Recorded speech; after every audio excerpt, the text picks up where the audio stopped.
Hello and welcome to another member request video. This time around, the member request video is for the Spinach Overture, released in 1935. It's the 28th Popeye in the series, and it's directed by Dave Fleischer. You can find this short on the Popeye the Sailor Volume 1 DVD set, and I will link below to that set. And the short is currently under copyright. There's only a handful of Popeyes that are in the public domain, and this is actually not one of them. But if you haven't seen this one, very straightforward. You've got Popeye, he's conducting his own orchestra, pretty terribly I might add, and I definitely have something to say about that. Bluto shows up and shows that he's clearly the superior conductor. Popeye's orchestra defects to Bluto, and well, Popeye now has to show off his real talent after having spinach. Now, in terms of trivia, this one has a few interesting things about it, and I'll do the music one very shortly. So we see the clarinet player is a character that comes from the Thimble Theatre comic strip, and his name is Castor Oil in that strip. Ha ha, Castor Oil, get it? And he's the older brother to Olive Oil. And sometimes in these shorts, they'll just include side characters from Thimble Theatre just to pad out crowds, or maybe have cameo appearances or whatever, and you honestly don't even need to know that to enjoy this short, but I thought it was quite interesting. In fact, from what I'm reading, this is his only appearance in a short, so who knows what happened to him afterwards. And then you'll notice when you see Bluto that his hair is quite different in this one. Of course, it turns out to be a wig, but the whole shtick here when it comes to his conducting is that he's resembling Leopold Stokowski, who would be very famous for conducting without using a baton and just show off real dramatic actions with his arms. In fact, if you've seen Fantasia, you've seen him conduct. But that wild hair, that's what they're playing on here, and of course, Popeye gets that hair later on. Now, the main song that's being done in this short is an adaptation of the Poet and Peasant Overture by Franz von Suppé. And his work has been all over animated shorts around this time, and not just the Poet and Peasant Overture, you have other works of his as well. But specifically, the Poem and Peasant Overture has actually been quite a few shorts. It's been in a few Disney shorts like the Barnyard Concert and Mickey's Melodrama. It's been in quite a few Warner Brothers shorts, with one of my favorite renditions is in Porky at the Crocodero. And later on, there'll be a Walter Lantz cartoon featuring Andy Panda called The Poet and Peasant, which features that song as well. So it was definitely well known at the time. But when watching this short, I think you'll agree that it's actually a really good choice here. But I do have one other observation about this short, but I'll save that for as we're going through it, because this one is quite different in one particular way that I thought was very interesting. And given that this is only the 28th Popeye short, it's interesting that they're still, at this point in time, trying all different things before later on in the late 40s and then 50s and onwards, where they will just pretty much settle on the one exact formula. Yes, that formula is present here, but there's something a little different here, and I'll get to that in a moment. But let's take a look at this short from start to finish, and I'll go through some of my observations as I do. So right away we open up, and I can hear my good friend Manny Cruz, the tuning tenor, who's my music expert that he's on a lot of these reviews. I can hear him howling at the moon because of how bad this sounds as we open up the short, and you can see all the neighbors, why they wouldn't want to live nearby, and I'm not even a musician, and I certainly can't blame them at all. But we open up at the rehearsal hall, and we go in and we see that Popeye is a conductor. Why is he a conductor? I don't know. Why is he conducting while dressed up as a sailor? Again, I don't know. Do we need to know? Of course not. I just thought it was funny. But I love the design of this short as well, and I think it's perhaps the most underrated aspect here. I like how it's got the musical notes all around. You got pictures of musical notes, the rug on the floor. It's just a top-notch design, and it doesn't overpower anything, but if you take a closer look, you can definitely see some interesting things about it. But right away, we see that perhaps this orchestra group is a victim of the Depression, because the instruments they're playing don't look like they're in particularly good nick here. So we see Wimpy, he's somehow cooking a burger on the actual hi-hat part of the drum, which I thought was a clever touch. And for those unaware, this character Wimpy loves his hamburgers and likes to eat it all the time, and thankfully though, you don't even need to know that to enjoy this gag. But that drum kit definitely looks like it's in a very sorry state. It's got the patches on it, and it's got a makeshift stand as well on the bottom. It's pretty sorry looking, but as long as it works, I guess. I mean, again, it is the Great Depression after all. But what's interesting about the music here is you've got this very poorly conducted version of the Poet and Peasant Overture, and yet in the midst of it, we hear other bits of music. So we hear a bit of the Popeye's theme, we hear a bit of the Sailor's hornpipe as well, which I thought was a nice little touch. But the conductor's main role is to keep the orchestra in time as they play their notes, and yet they're playing so badly. So is it them playing badly, or is it Popeye just a poor conductor, not keeping them in time? I don't know. I'm not a conductor, of course. Otherwise, what would I be doing here? I'd be conducting and perhaps making more money. But anyway, despite sounding horrible, the timing of the animation is great, especially when, again, Wimpy's having his burger and he hits the hi-hat, which flips the burger over, and then once again to actually land the burger in his mouth.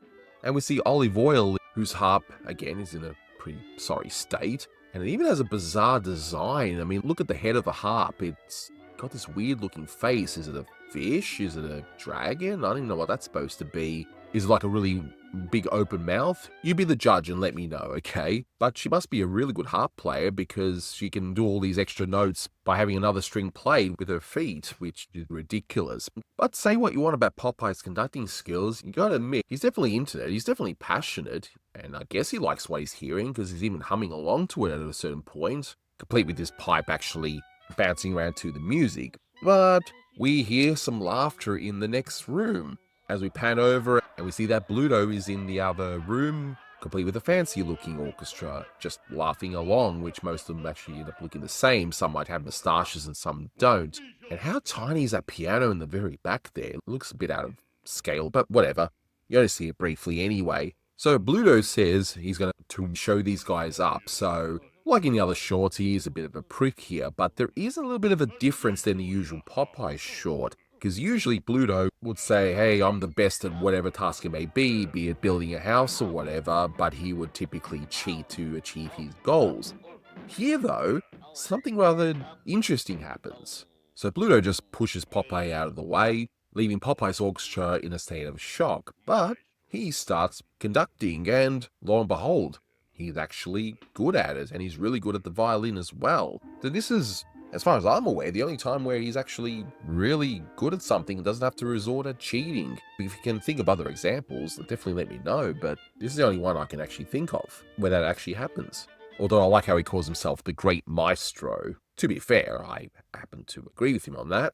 But I love the animation of Bluto playing the violin there. If you slow-mo that and just look at the fingers look really bizarre in slow-mo, and yet at normal speed it looks perfectly fine. Of course, we're going to have Bluto flirting with Olive Oil here, and again, in other shorts, the whole focus would most likely be Bluto seeing Olive Oil and maybe taking over, conducting this orchestra just so he can get close to her, and then Popeye has to fight for her honor, like in other shorts. But in this case, no, he flirts with her, but that's it. So he continues playing. He even applies a bit of pizzicato in the middle of all that as well by plucking the string of the violin, and sure enough, the orchestra is impressed.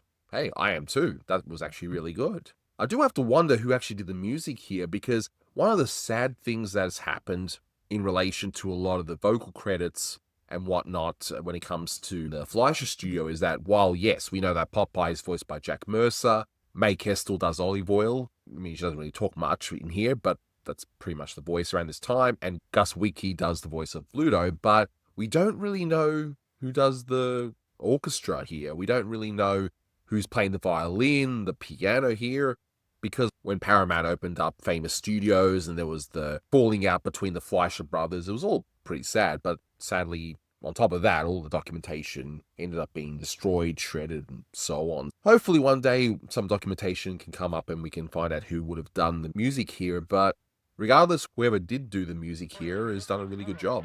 So Bluto says to Popeye, now you try it, and Popeye attempts to do what Bluto did. Now, the funny thing is, this just shows off that Popeye isn't a particularly good conductor, and he's a okay violin player. You can definitely tell as he's playing the violin that it's a bit off key there. It's not the worst I've heard, of course, but sure enough, after playing a little bit off key for a while, the strings ends up going off, so I don't know if that's just his bad skill or a very poor violin, but Popeye's orchestra not only laughs at Popeye, but they laugh as though it's the funniest thing that they've ever seen. To be fair, it is the Great Depression, so maybe it was the funniest thing they've seen in a while, I don't know. But Bluto, I guess he wants to give Popeye a sporting chance. He says, let's try it another way, and he ends up conducting the orchestra again. I love the head bopping in this scene there. Again, It's a reference to Stokowski and how energetic he would be at conducting. And he ends up going on the piano. And again, I have to hand it to Bluto. He's really talented here. I mean, as I understand it, and musicians can correct me if I'm wrong here, but typically you could be an expert at one instrument, but then in other instruments you may know the basics or be competent, but you can only ever truly be an expert at one. So for example, a guitar player might be really good at guitar and be fine at bass. They could pick it up and do some basic stuff, but not be an expert. So here, I gotta say, Bluto is pretty impressive how he's able to play the violin so well like that and also play the piano so well. And again, if you slow-mo the fingers playing the piano there, it looks really great. When you see the single frames, it doesn't look like it should work, and yet, in full motion, it does. And I gotta say, I love the animation of Bluto just twirling from his seat, all dainty-like, and challenges Popeye again to try that. So Popeye attempts to conduct the orchestra just like Bluto did, but when he goes to the piano, wow, that's really off-key. And I would have mentioned this in a track at some point in the past, but it'd be incredibly difficult being a professional music player to play badly. It's actually harder than you think because you have to remind yourself, oh, I need to fail and still make it sound good like I'm failing, if that makes sense. But I love the animation of Popeye playing the piano so badly and just sweating and trying to figure it out. So again, to be fair to Popeye in this case, just because he's conductor doesn't necessarily mean he'd be good at piano. So Bluto says, come and join the good band, and Popeye's orchestra defects. And again, fair enough, Bluto is genuinely the better of the two here. He knows what he's doing, and he doesn't have to cheat at all in this one. So I'd say, Popeye, don't give up your day job. You're good as a sailor, not as a conductor at least. But the piano opens up and we see that there's the spinach. And rather than the usual gulping, hey, Popeye gets strong and he starts smashing into things, no, we do a little bit differently here. Every time he gulps a bit of spinach, he plays really well with one hand, then the other hand, and then he's playing amazingly. Again, I would love to know who actually did the piano here, because it's really amazing work. And yeah, Popeye plays along, he even plays with his toes. I mean, that's some spinach. But the funny part about this one to me is just the whole thing about Popeye just scatting along to the music, obviously happy with himself. So the spinach has made him really good at playing the piano, but can he conduct better? Well, we're about to find out. So Popeye seeks to have his orchestra back and ends up knocking out Bluto and taking his wig.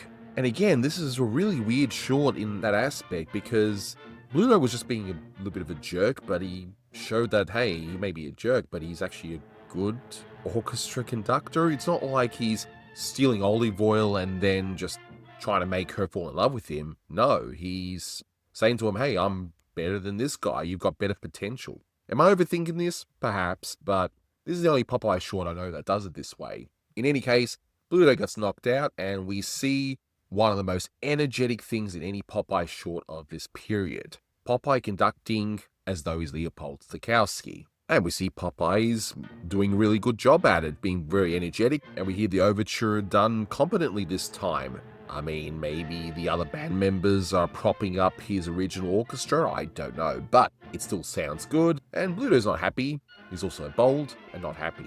Throws the tuba at Popeye, and I guess Popeye is now a tuba player as well. Now that would be interesting. Imagine someone being an expert at the piano and the tuba. Two completely different instruments requiring completely different set of skills. And I like the added touches here. So you got Popeye, even as he's conducting, he even lets his toe do some of the conducting as well, perfectly in time to the music. Bluto throws the wood from the xylophone. Of course, Popeye knocks it back in time to the music. And he ends up knocking out Bluto with the trombone. And as Popeye's knocking him out with the trombone, I like the fact that he actually counts in German briefly for whatever reason, and then in English again. Clearly ad-libbed, but it's so funny. And this is one of the funniest fights as well, just how it's all done in time to the music, where he even just stops briefly, conducts the song, fights again, conducts the song. He throws Bluto onto the bandstand, which clearly has a weight limit of some kind there, causing the whole thing to collapse, much to everyone's shock. And we end with Popeye conducting his theme song with the remaining band members who aren't injured.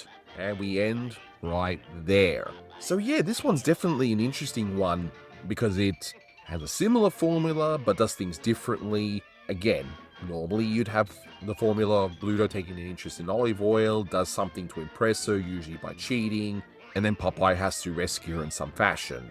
And we get variations on that, whereas here, He's the better conductor out of the two, at least without Popeye having Spinach, of course, and gets Popeye's orchestra over, and that's that. But Popeye has to, of course, win in the end. I guess he's just really passionate about music, so there you are. But this is definitely a fun short to watch, and I actually had not seen this before. My good friend Manny Cruz, the Toonie Tenor, he's the one that recommended me to take a look at this one, and I'm glad he did, because this one is fantastic. It gets 9.5 out of 10 for me. Just the energy of this short, the timing of the music in this one, and it's funny. And that's the main thing for me. And even the other small details, just with the music notes in the room and just the general design of it all. But that will do it for this review. So, like with all the other member request videos, as they get posted up, you can always let me know which one you'd like me to review, except for the Looney Tunes, since I'm covering all of them anyway. And even if it's an animation TV episode, like an episode of The Flintstones, Top Cat, whatever, let me know, and yeah, I may pick your choice. But that'll do it for this one. Thank you so much for watching, guys, and until next time, take care.